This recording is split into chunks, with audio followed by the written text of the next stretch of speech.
Segunda de Corintios capítulo 11. Segunda de Corintios capítulo 11.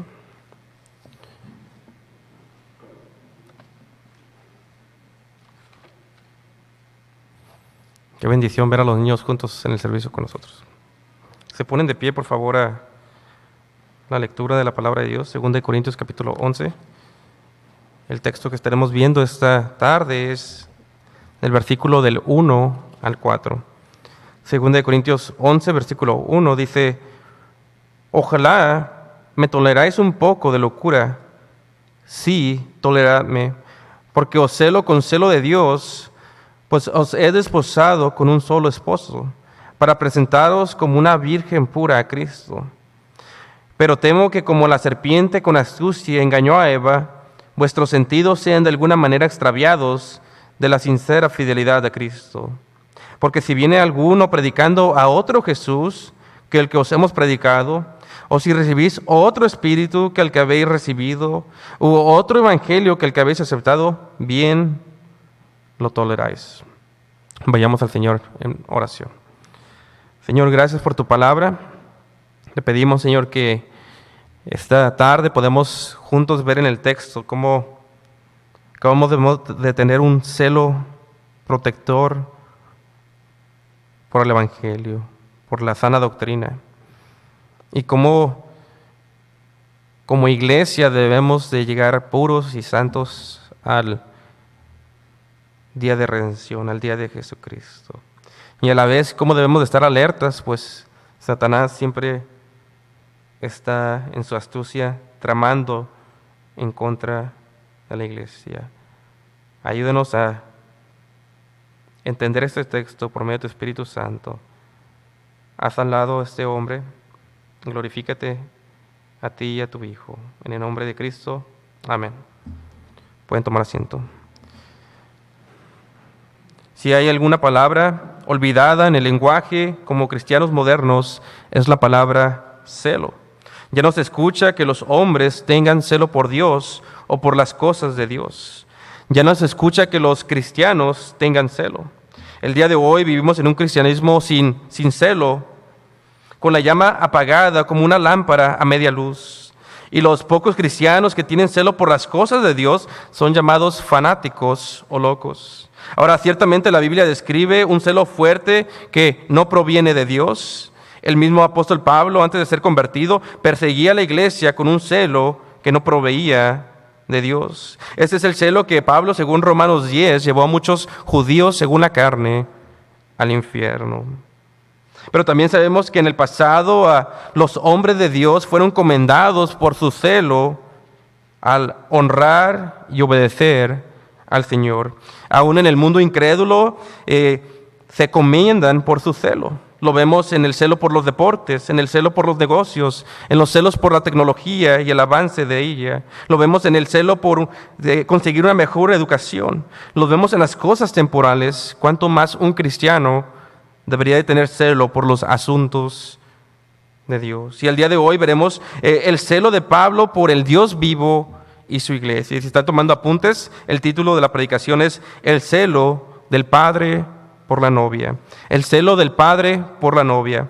Miren conmigo, 2 Corintios 11, versículo 1. Ojalá me toleráis un poco de locura. Sí, toleradme, porque os celo con celo de Dios. Pablo había hablado de lo necio, la locura, que es gloriarse en los hombres, en las habilidades de los hombres, en el capítulo 10. Él mencionaba esto porque él solamente se gloriaba en el Señor, pero sus oponentes, los falsos maestros, se gloriaban en sí mismos.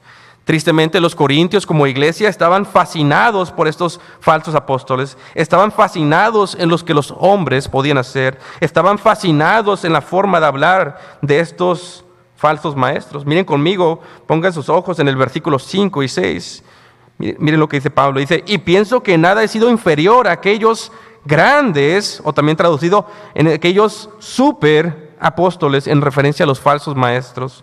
Pues aunque sea tosco en la palabra, no lo soy en el conocimiento. En todo y por todo os lo he demostrado. Pablo dice, aunque yo no puedo hablar o predicar de manera elocuente como estos falsos maestros, como estos superapóstoles, yo no me intimido porque yo conozco a Cristo y por lo tanto no soy inferior a nadie. Por lo tanto, tolérenme un poco de locura, tolérenme un poco de tiempo mientras que hablo como mis oponentes lo hacen. ¿A qué se refiere Pablo? Se refiere a que Pablo ahora va a gloriarse de alguna manera como sus enemigos. Sus enemigos estaban gloriando, él ahora sí va a gloriar, pero en diferencia a sus enemigos, él sí va a gloriar en el Señor. Porque era la única forma de agarrar la atención de los corintios, es cuando escuchaban que alguien se iba a gloriar, que iban a escuchar cómo los hombres hablaban de sí mismos. Y por eso Pablo aquí empieza a hablar de sí mismos, pero mientras que habla de él mismo, está gloriándose en el Señor. Miren conmigo el versículo 1 y 2. Ojalá me toleráis un poco de locura, sí toleradme, porque os celo con celo de Dios. Pablo tenía un celo vivo por Jehová. Esto podría ser traducido: estoy celoso por ustedes con el mismo celo de Dios. Y esto nos puede traer a la mente pasajes del Antiguo Testamento que hablan de que Dios es celoso. Éxodo 20, versículo 5.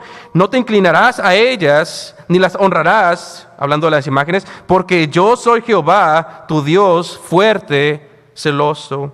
Deuteronomio 4:24. Porque Jehová tu Dios es fuego consumidor, Dios celoso.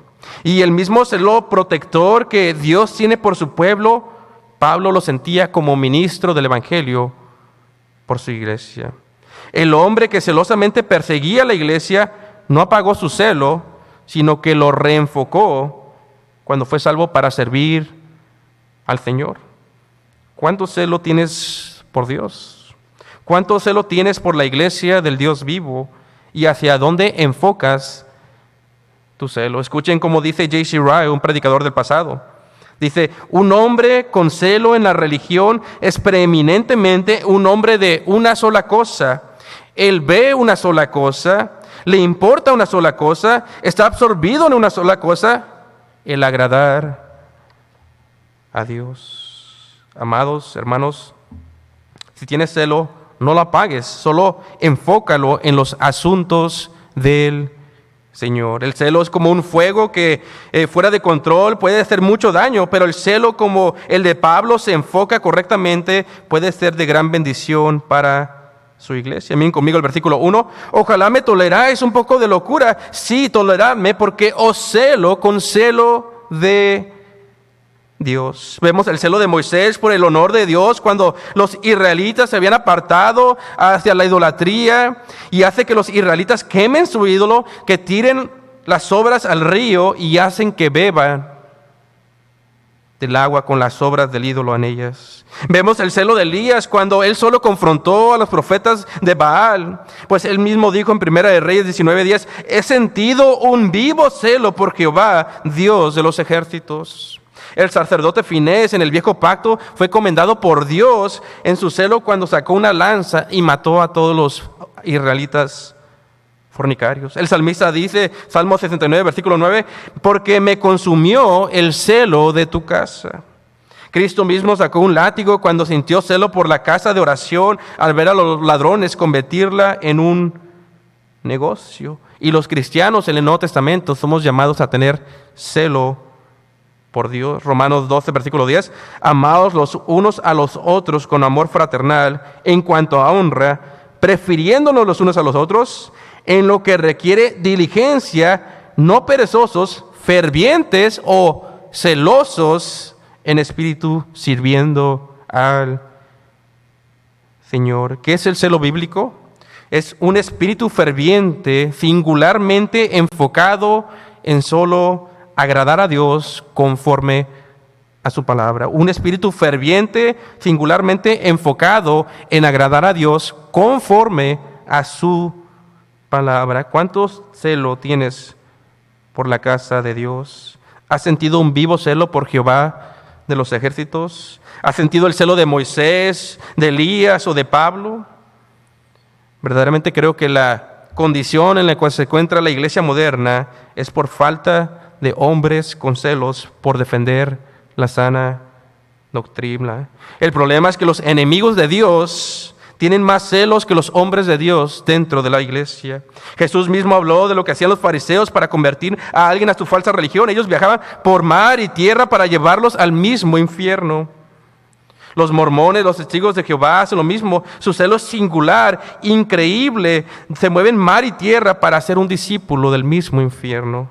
¿Qué haría un verdadero creyente con un evangelio que salva? Con un evangelio que son buenas noticias para el mundo. ¿Qué haría un creyente con un celo por Dios, por el Dios vivo y su iglesia? 2 Corintios 11, versículo 1. Ojalá me toleráis un poco de locura. Sí, toleradme, porque os celo con celo de Dios, pues os he desposado con un solo esposo para presentaros como una virgen pura a Cristo. Pablo dice, tolérenme un poco la locura de hablar de mi celo por ustedes. Y luego nos da una bella imagen del celo protectivo de Pablo hacia la iglesia de Corintio. Pues aquí el celo de Pablo como ministro del Evangelio es comparado como el celo de un padre quien tiene el trabajo de llevar a su hija virgen al altar. Y en este caso el celo de Pablo era un celo protectivo para cuidar la pureza de los corintios hasta el día de Jesucristo, hasta la boda del Cordero del Señor. 2 Corintios 11, versículo 1 y 2, porque os celo con celo de Dios, pues os he desposado, y quiero que noten esta palabra, os he desposado con un solo esposo. Esa palabra desposado se usa para referirse a la iglesia. En la cultura judía, el estar desposado era algo similar a una pareja que el día de hoy se compromete para casarse. Y digo algo similar, como dijo un comentarista, porque a la vez es algo completamente distinto a nuestra cultura de hoy. Pues el padre escogía a un candidato para su hija y prometía llevarla al altar como una virgen. Y según los estudiosos, esto sucedía un año antes de que se consumiera el matrimonio. Solo que el estar desposado era muy diferente al estar comprometido. Pues cuando uno estaba desposado, estaba legalmente casado con esa persona. Lo único que distinguía al estar desposado al matrimonio es que no había ocurrido la noche de la boda, no había ocurrido la unión sexual. ¿Recuerdan el caso entre José y María? Ellos estaban desposados y por eso aún no se habían unido en relaciones sexuales cuando ella fue hallada con niño concebido del Espíritu Santo. Con esto del desposamiento en mente, vayamos a nuestro pasaje una vez más. Miren conmigo el versículo 2. Porque os celo con celo de Dios, pues os he desposado con un solo esposo para presentaros como una virgen pura a Cristo. Aquí la ilustración bíblica del celo de Pablo es como la historia de Abraham y su siervo. Si recuerdan, Abraham hace jurar a su siervo que le traería una esposa de la tierra de su parentela. Y en el momento que encontró a Rebeca, la doncella, y ella acepta la propuesta matrimonial, ella quedó desposada con Isaac. Ella quedó legalmente casada con Isaac.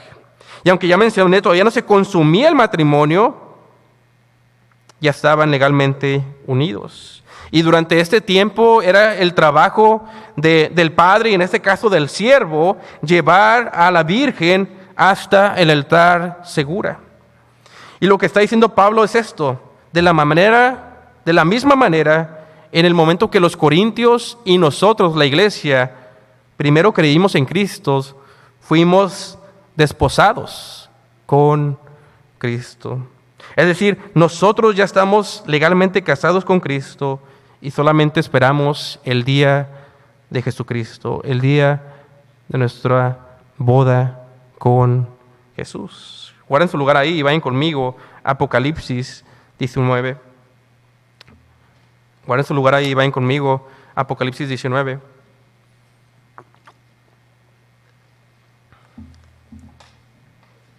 Donde se describe el día de nuestra boda con Cristo. Miren el versículo 7.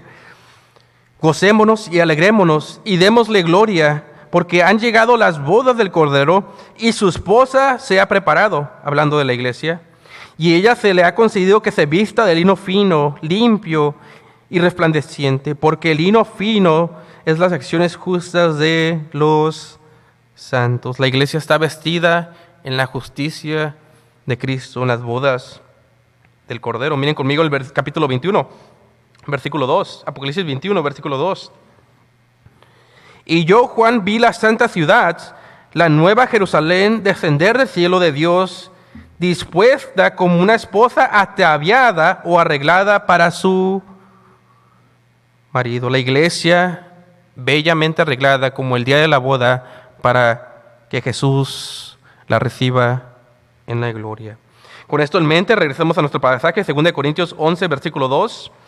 Dice, porque os celo con celo de Dios, pues os he desposado con un solo esposo para presentaros como una virgen pura a Cristo. Y aquí Pablo dice, como ministro tengo un celo de Dios por proteger la pureza de la iglesia. Tengo un celo de Dios de llevarlos al altar como una virgen que llega pura y sin mancha a su boda. Y algo similar dice Juan el Bautista, como ministro, él solamente era el amigo del novio. Juan 3, versículo 29, el que tiene la esposa, hablando de Cristo, es el esposo, mas el amigo del esposo que está a su lado y le oye, se goza grandemente de la voz del esposo. Ambos, Juan el Bautista y Pablo, se miraban a sí mismos como un amigo del esposo, que tenían que llevar a la novia al altar.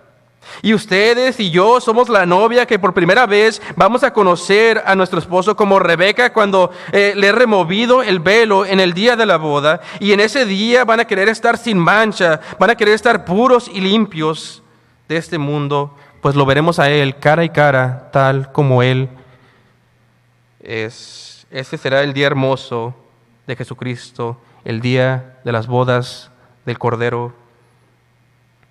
2 Corintios 11, versículo 2, porque os celo con celo de Dios, pues os he desposado con un solo esposo para presentaros como una virgen pura a Cristo.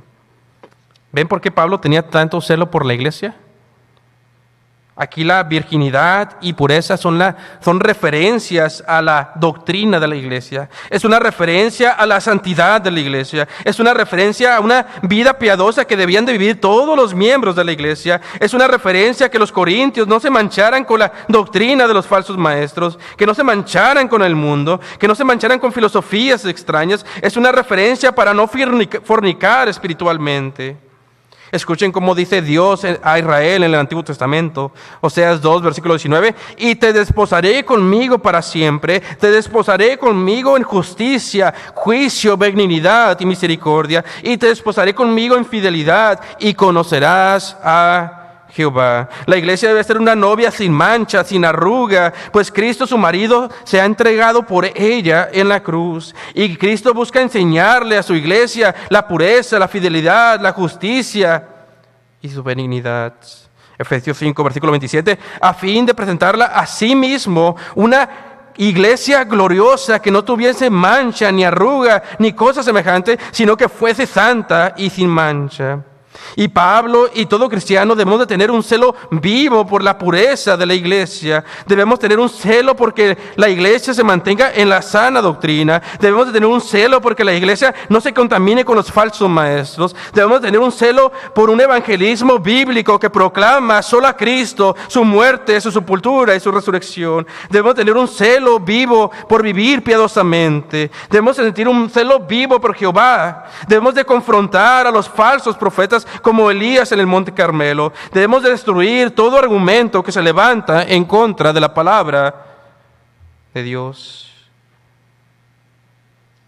Como un padre celoso por su hija y de entregarla el día de su boda.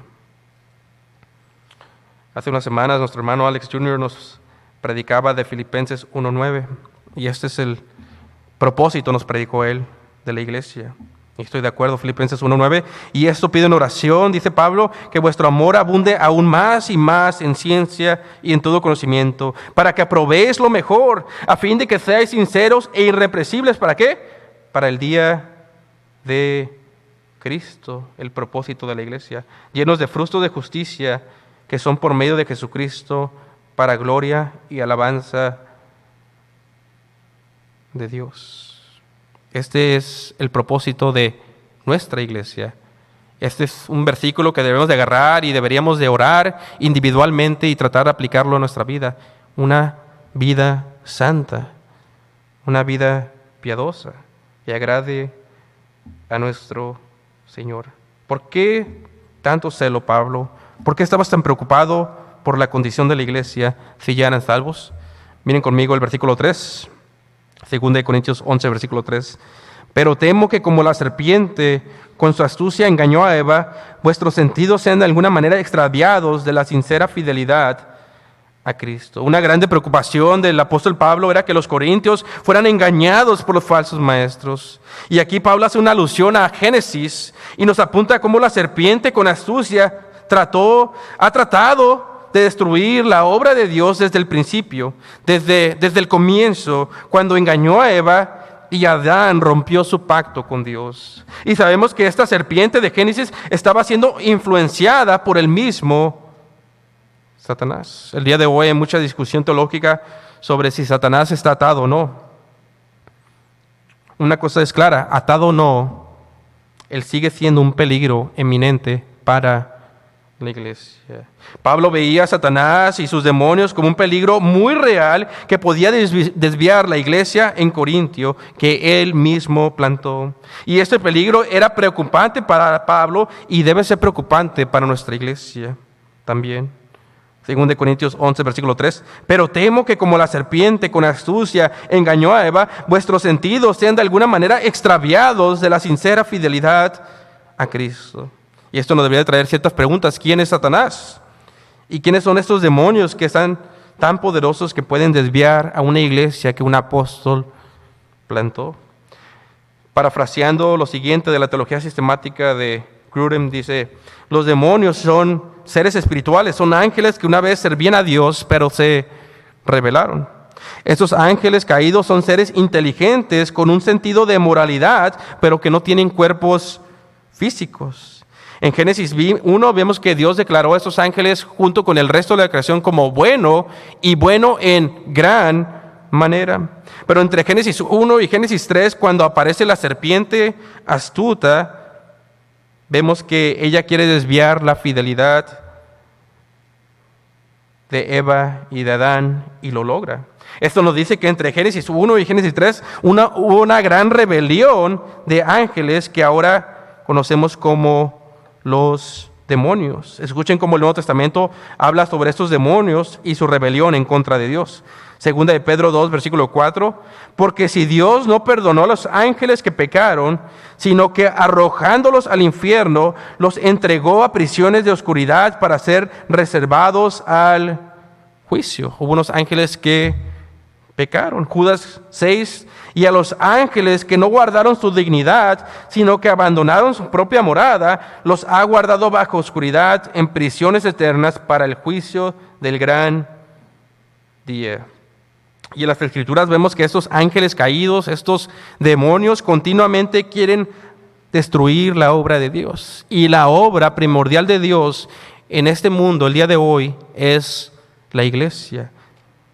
Satanás y sus demonios quieren destruir a la iglesia. La Biblia enseña que Satanás es el príncipe de estos demonios. Mateo 12, versículo 24. Mas los fariseos al oírlo decían: este no echa fuera a los demonios, sino por Beelzebú, príncipe de los demonios. En Efesios capítulo 2 le llama el príncipe de la potestad del aire, porque es un ser espiritual que no se ve, pero poderoso y en todas partes rápidamente llega como el aire.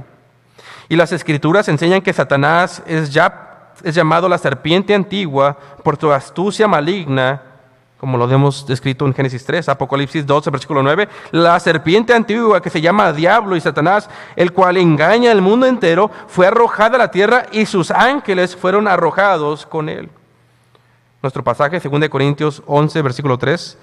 Pero temo que como la serpiente con astucia engañó a Eva, vuestros sentidos sean de alguna manera extraviados de la sincera fidelidad a Cristo. Creo que una pregunta muy práctica que podemos hacernos es: ¿cómo Satanás trabaja dentro de la iglesia el día de hoy? ¿Cómo es que busca desviar a la iglesia del Señor? Una cosa que podemos ver es que influencia a los ministros. Satanás, como ya vimos, es descrito como una serpiente astuta. Y esta serpiente, según las Escrituras, escuchen esto, puede aún usar a hombres de Dios, aún a los ministros, para destruir la obra de Dios. Y cuando digo ministros, no me estoy refiriendo a los falsos maestros, estoy hablando de ministros legítimos del Evangelio. Lo vemos cuando Pedro le dijo a Jesús que no fuera a la cruz, y Jesús le respondió a Pedro, al apóstol Pedro: quítate de delante de mí, Satanás, me eres tropiezo, porque no pones la mira en la cosa de Dios, sino en las cosas de los hombres. Pedro pensó que estaba haciendo lo correcto, incluso tenía una convicción de que estaba haciendo lo correcto, pero estaba haciendo la obra de Satanás. Vemos que Satanás en el Antiguo Testamento incitó a David a hacer un censo en contra de la voluntad de Dios. Y el mismo que influenció a los hombres en el Antiguo Pacto es el mismo que influencia a los hombres de Dios del Nuevo Pacto. Escuchen cómo dice Filipenses 1, versículo 15, hablando de los verdaderos ministros. Dice: aquellos proclaman a Cristo por ambición personal. Ese es el versículo 17, perdón. Por ambición personal, no con sinceridad. El versículo 15 dice: algunos a la verdad predican a Cristo por envidia y contienda. Y en el contexto son ministros del Evangelio. Algunos ministros predicaban por orgullo y motivos que no tenían la gloria de Dios en mente. ¿Por quién creen que fueron influenciados estos ministros? Ciertamente no por el Espíritu de Dios. La misma Biblia nos da una advertencia a los ministros. 1 Timoteo 3, versículo 6, en las calificaciones dice que no sea un neófito, un nuevo creyente o uno inexperto en el ministerio. No sea que envaneciéndose, no sea que caiga en orgullo creyendo que sabe mucho y caiga en la condenación del diablo. ¿Qué le dice Pablo al joven predicador? 1 Timoteo capítulo 4, versículo 16, ten cuidado de ti mismo y de la doctrina. Primero, ten cuidado de ti mismo, ten cuidado de tu vida, de tu corazón, de tu vida de piedad y después de la doctrina. Pues haciendo esto te salvarás a ti mismo y a los que te oyeren. No solamente influencia a los ministros, influencia a la audiencia durante la predicación de un servicio.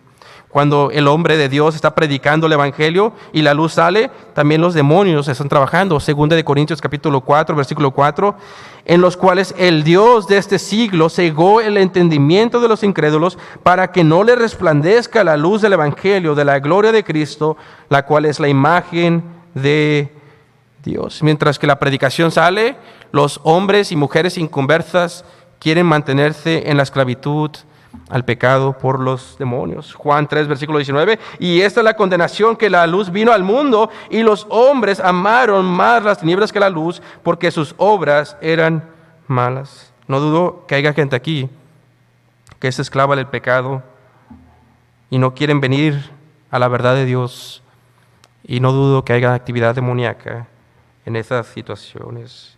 Pero gracias a Dios que el Evangelio que predicamos viene del Dios quien dijo: sea la luz, y fue la luz. Y de la misma manera, cuando predicamos a Cristo, Él dice: sea la luz a nuestras vidas oscuras. Pero ¿qué más hacen estos demonios en la iglesia? 2 Corintios capítulo 11, versículo 3. Pero temo que como la serpiente con astucia engañó a Eva, vuestros sentidos sean de alguna manera extraviados de la sincera fidelidad a Cristo. Parafraseando la Biblia de Estudio de MacArthur, en comparación con la sencillez que Cristo pedía, una sincera fidelidad, los falsos apóstoles tenían un sistema sofisticado y confuso en muchas palabras y teología. Ahora, yo creo mucho en la necesidad de estudiar, pero creo que a veces los teólogos viven en otro mundo. La vida cristiana no es muy difícil de entender. Sé fiel a la palabra y por consecuencia serás fiel a Cristo. Y la palabra es bastante clara de entender. Noten conmigo 2 Corintios 11, versículos del 3 al 4. Pero temo que como la serpiente con su astucia engañó a Eva, vuestros sentidos sean de alguna manera extraviados de la sincera fidelidad a Cristo. Porque si viene alguno predicando a otro Jesús que el que os hemos predicado, o si recibís otro espíritu que el que habéis recibido, otro evangelio que el que habéis aceptado, bien lo toleráis. Pablo nos había dicho en el versículo 1, toléreme un poco de locura, toléreme un poquito de necedad mientras que hablo de mi celo por la iglesia.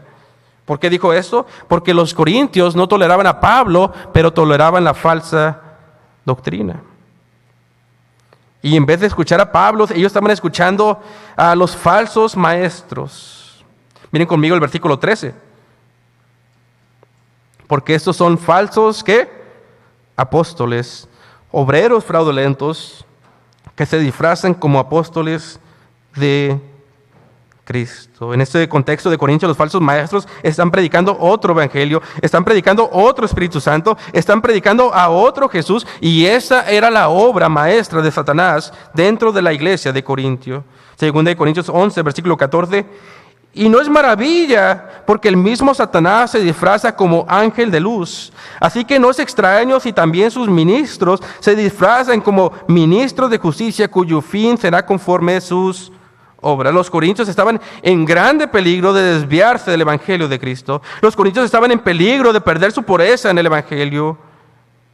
Y tristemente muchas iglesias empiezan bien, pero no terminan bien. Nos predicaba nuestro hermano Alex Sr. sobre Gálatas 1:6, dice: estoy maravillado de que tan pronto os hayáis alejados del que os llamó por la gracia de Dios para seguir un evangelio diferente.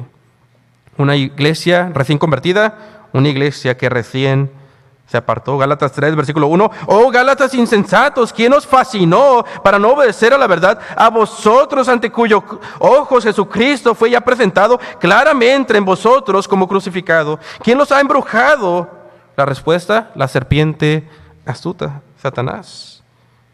Pero Pablo, como un padre encargado de llevar a su hija al altar en toda pureza, no dejaría que la iglesia coqueteara con otro evangelio, con otro Jesús, con otro Espíritu Santo. Antes de terminar, si me siguen todos, por favor, guarden su lugar ahí, a Oseas capítulo 6.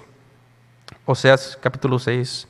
Manteniendo en mente lo que dije, que la iglesia rápidamente comienza bien, pero rápidamente se aparta. Es una tendencia que se ve en muchas iglesias.